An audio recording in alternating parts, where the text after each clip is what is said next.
जब तक किसी महापुरुष के चरणों की रज अपने मस्तक पर नहीं धारण करोगे तब तक मनुष्य के जीवन का कल्याण होने वाला नहीं है। याद रखना, जीवन में भगवान का अपराध हो जाए और हम सब भगवान की शरण में जाएंगे, भगवान क्षमा कर देंगे। लेकिन जब किसी संत, किसी महात्मा, किसी ब्राह्मण, किसी विद्वान, भगवान के भक्त का अपराध करोगे तो भगवान भी क्षमा करने वाले नहीं है। बोले भक्तवत्सल भगवान की।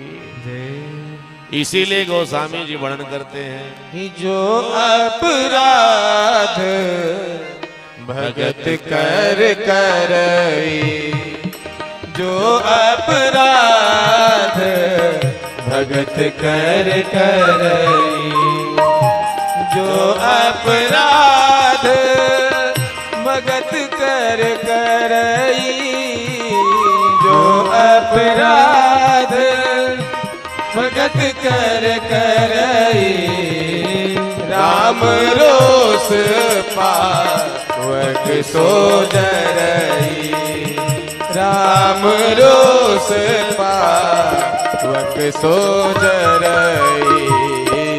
अगर हम सब किसी भगवान के भक्त का, ब्राह्मण का, संत का, महात्मा का अपराध करेंगे तो भगवान भी हमको आपको क्षमा नहीं करेंगे। इसको याद रख लेना। जो अपराध भगत कर करई तो राम रोष पावक सो जय।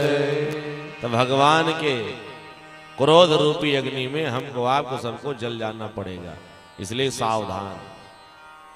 कभी जीवन में संत का, ब्राह्मण का, महात्मा का अपराध मत करना। जड़ भरत जी की पावन मंगल में उपदेश को सुनकर के राजा रहुगण आज पालकी से नीचे उतर करके और अपने हृदय में भगवान नारायण का ध्यान करते हुए गुरुदेव भगवान के दर्शन के लिए गए। संत जन कहते जो राजा रहुगण है ना, कोई और नहीं है। पूर्व जन्म का जो हिरण था ना, इसका भी मन राजा भरत में लगा था। तो भरत जी हिरण का ध्यान करते हुए प्राण का त्याग किए तो बेचारे हिरण बन गए। लेकिन हिरण का मन राजा भरत से लगा था, तो वही पिछले जन्म का हिरण इस जन्म में राजा रहुगण बन गया।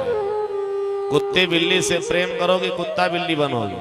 लेकिन कुत्ते बिल्ली को मानव बनने का बढ़िया अवसर मिलेगा। बोले भक्तवत्सल भगवान की। उसके बाद सुखदेव स्वामी ने 28 प्रकार के नरक की चर्चा की। 28 प्रकार के नरक। दक्षिण दिशा में पृथ्वी और आकाश के मध्य में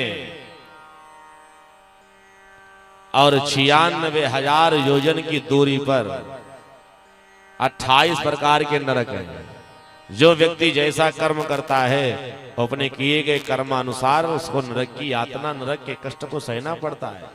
यमदूत मनुष्य के शरीर में बढ़िया गले में पट्टा बांध के और घसीटते हुए 96,000 योजन की यात्रा में लोहे की कील पर घसीटते हुए जीव को लेके जाते। लोहे की पतली पतली कीलें लगी हुई पैनी पैनी, और पीछे से यमदूत कोड़ा मारते हैं।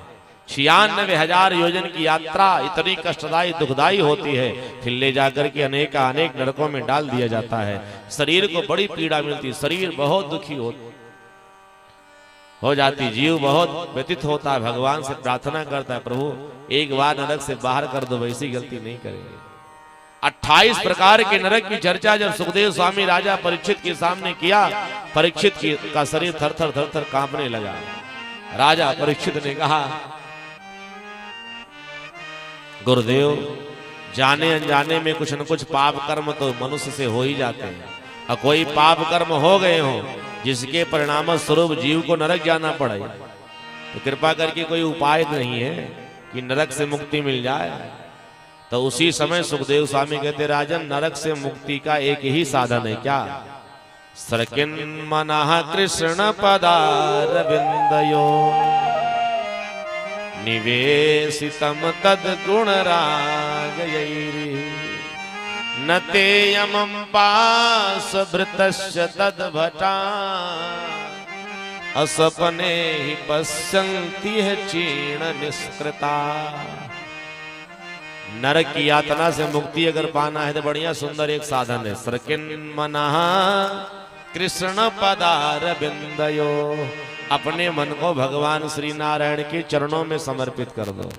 जो मन भगवान के चरणों में लगाता है वो नरक की यातना से मुक्ति पा जाता है। बोले भक्तवत्सल भगवान की।